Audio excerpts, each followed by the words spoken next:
Hello student, exercise 10.3 आज start करेंगे। क्या क्या इसमें प्राप्त करना है?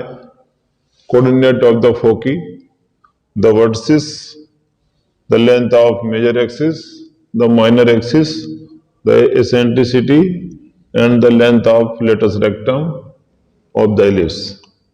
ये सारे इलिप्स के इक्वेशन लिखे हुए हैं क्वेश्चन 1 से लेकर के 5 तक। तो हम आप इसमें मिलकर के निकालेंगे foci, vertices, length of major axis, ये सारे पॉइंट्स। तो अपने पास इलिप्स का इक्वेशन होता है solution.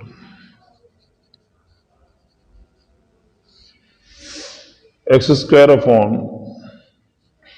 A square plus y square upon b square equal to 1। ये उस स्थिति में है जब a is greater than b, when a is greater than b. यहां पर देखने से स्पष्ट हो रहा है कि ए की वैल्यू बी से अधिक है। तो ए स्क्वायर की वैल्यू इसमें गिवन है, ए स्क्वायर इक्वल टू 36 और बी स्क्वायर इक्वल टू 16। हमें निकालना है फोकी की कोऑर्डिनेट। तो इलिप्स को अगर हम बनाएं तो ये एक्स एक्सिस में सिमेट्रिक होगा, तो इसके फोकी इधर होंगे F1 और F2। फोकी के कोऑर्डिनेट C,0। हमने एक चार्ट के द्वारा आपको डिस्क्राइब किया था जिसमें इलिप्स और हाइपरबोला के सारे फॉर्मूले बताए थे। वहां से हम उठाएंगे C,0 और -C,0। फोकी के कोऑर्डिनेट हो जाएंगे, coordinate of foci, coordinate of foci क्या होंगे? +-C,0। अब C की वैल्यू कैसे फाइंड करते हैं, ये ध्यान देना है। C की value C square equal to root A square minus B square. ये क्या है? यहां से लेके यहां तक की डिस्टेंस ये होती है, क्योंकि मेजर एक्सिस में है, और ये माइनर एक्सिस में ये B होती है। तो हम C जब निकालेंगे, यहां से यहां तक डिस्टेंस हो जाएगी 2C। अब चूंकि हमें C निकालना है तो ये फॉर्मूला का यूज करेंगे, इसमें सारी वैल्यू पुट करेंगे। इसमें A स्क्वायर की वैल्यू 36 माइनस B स्क्वायर की 16, यहां से आएगा 20, यानी 4 5 जा 20, तो 2√5। इस तरह से हम C की वैल्यू लिख सकते हैं। तो कोऑर्डिनेट ऑफ फोकी आ जाएंगे अपने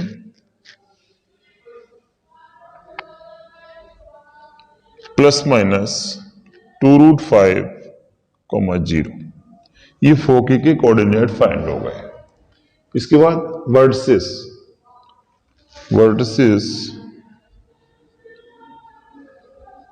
वर्टिसेस कौन होंगे? ये वर्टिसेस है। इसके कोऑर्डिनेट 1,0 और -a,0। तो वर्टिसेस के कोऑर्डिनेट हो गए +-a,0। ए की वैल्यू यहां से फाइंड करेंगे तो 6 आएगा, तो यह आ जाएगा +-6,0। ये अपने वर्टिसेस आ गए। जो इलिप्स एक्स एक्सिस में सिमेट्रिक था, जो मेजर एक्सिस एक्स एक्सिस में है, इसलिए ये वर्टिसेस के फाइंड हो गए। इसके बाद the length of major axis. Major axis की लेंथ क्या होगी? यहां से लेके यहां तक डिस्टेंस 2a। तो length of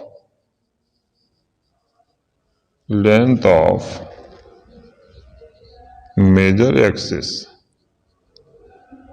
equal to 2a।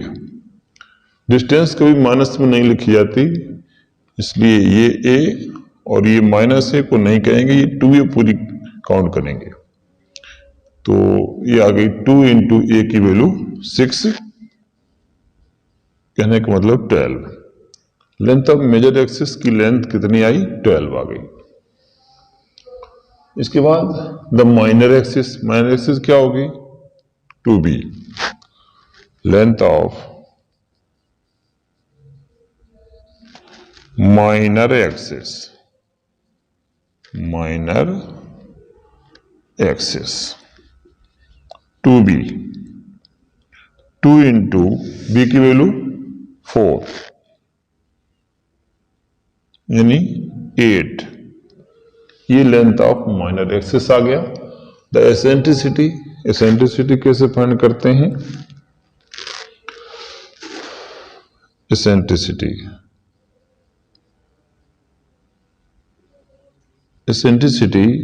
इसको ई से डिनोट करते हैं, तो ये इसको लिखेंगे 1 माइनस बी स्क्वायर अपॉन ए स्क्वायर। डायरेक्ट ही फॉर्मूला यूज करेंगे एसेंट्रिसिटी का, तो ये आएगा under root 1 minus B square की वैल्यू पुट कर देंगे 16 अपॉन 36। इसको एलसीएम लेके सॉल्व करेंगे तो ये ऊपर से आएगा 36 माइनस 16 यानी 20 अपॉन 36, ये आ जाएगा 2 रूट 5 अपॉन 6। इसको कट करेंगे यहां से, 2 3 या 6 यानी रूट 5 अपॉन 3। इस तरह से ये एसेंट्रिसिटी अपनी फाइंड हो गई। And the length of latus rectum, length of latus rectum formula होता है length of latus rectum, length of latus rectum 2b square upon a, 2b square upon a. एक बार बच्चों उस चार्ट को देखना, सारे फॉर्मूले उसमें लिखे हुए हैं। जब आपको फॉर्मूले सब दिमाग में होंगे तो इन सवालों में आपको बिल्कुल आसान लगेंगे, कोई प्रॉब्लम नहीं होगी, क्योंकि सब ये फॉर्मूलों पर डिपेंड है। तो 2b स्क्वायर, बी स्क्वायर की वैल्यू यहां है 16 अपॉन ए की वैल्यू 6, इससे कट कर देंगे, 2 3 जा 6, यह आ जाएगा 16 upon 3। Length of latus rectum 16 upon 3। इस तरह से अपना एक क्वेश्चन फाइंड हो गया। जब इज ग्रेटर देन बी था तो अपनी ये सारे फॉर्मूलों से हमने ये सब फाइंड कर लिया। अब यहां पर क्या होगा कि बी इज ग्रेटर देन ए होगा, तो यहां पर लेटस रेक्टम जब निकालोगे तो 2a स्क्वायर अपॉन बी आ जाएगा। इधर क्या होगा, एसेंट्रिसिटी जब निकालोगे तो 1 माइनस ए स्क्वायर अपॉन बी स्क्वायर हो जाएगा। बाकी ये जो वर्टिसेस हैं इसका क्या हो जाएगा कि 0 प्लस माइनस, क्योंकि इसकी फोकी जो होंगे वो वाई एक्सिस में लाई करेंगे। जब वाई एक्सिस में लाई करेंगे तो वाई एक्स एक्सिस का जो कोऑर्डिनेट होगा वो 0 हो जाएगा और वाई का इसमें लिख दिया जाएगा। तो इस तरह से ये b इज ग्रेटर देन ए वाला हो जाएगा, तो ये आप सॉल्व कर सकते हो। और ये दोनों सेम तरह से हैं, क्योंकि इसमें a is greater then b है। यहां क्या है कि ये b is greater then a है, तो ये दोनों सेम है। और इधर से ये और ये तीनों सेम हो जाएंगे। तो मुझे लगता है कि इनको बताने की आवश्यकता नहीं है, ये आप सॉल्व कर सकते हो। आगे चलते हैं हम बच्चों। एसेंट्रिसिटी इस फॉर्मूले से निकालते हैं। एसेंट्रिसिटी ई से डिनोट करते हैं इसको, under root 1 minus B square upon ए स्क्वायर। इसमें ये वैल्यू पुट कर दो। 1 माइनस बी स्क्वायर की वैल्यू क्या थी 16 अपॉन 36, ए स्क्वायर की वैल्यू 36। इसको एलसीएम लेके सॉल्व करेंगे तो 36 माइनस 16 यानी 20 अपॉन 36, इसका स्क्वायर रूट लेंगे तो 2√5 अपॉन 6 आ जाएगा। 2 3 या 6 यानी √5 अपॉन 3। ये एसेंट्रिसिटी फाइंड हो गई। इसके बाद length of latus rectum, length of latus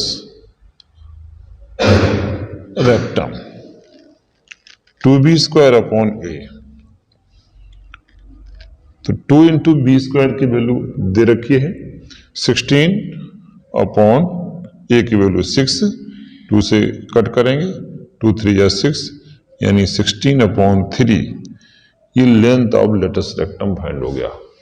इस तरह से ये क्वेश्चन अपना कंप्लीट हुआ। तो आगे भी अगर इसको हम करके दिखाएं, वैसे तो कर लेना चाहिए क्योंकि सारे फॉर्मूले आपके उसमें चार्ट में बता दिए हैं। तो चलो मैं इसको भी रिपीट करता हूं। हम बच्चों